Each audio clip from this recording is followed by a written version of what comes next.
आयच्या पयल्या वाचपांत सांजुवांव मोगा विशीं उलयता। जेन्ना तो मोगा विशीं उलयता ताका मोग म्हणजे देवान जो मोग आमचो केला तो मोग।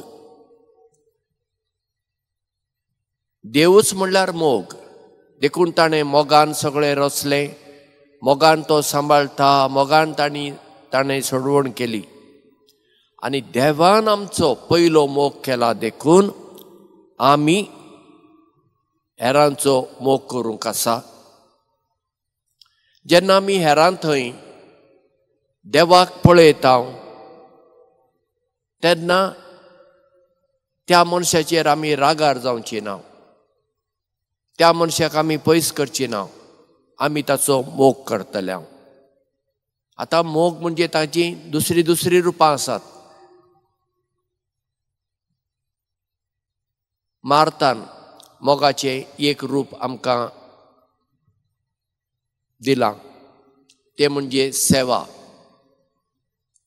तिचे थंय फुडारपण आसलें।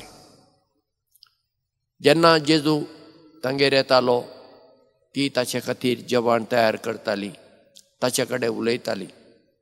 मारिया मातशी थंड स्वभावाची, ती फुडाकार घेना, ती बसून रावता।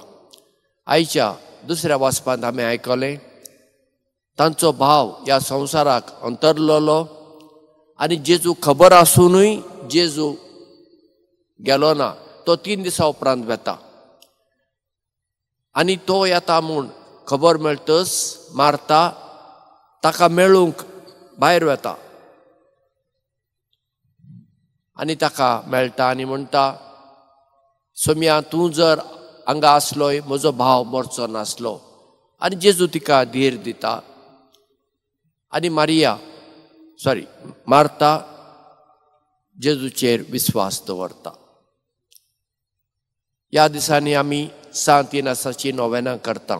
मार्ता आनी सांत इनास हांचे मदें गुणांचो इल्लो संबंद आसा। मार्ता थंय फुडारपण, लिडरशीप क्वॉलिटी आसली, तीच आमी इनासा थंय पळयता।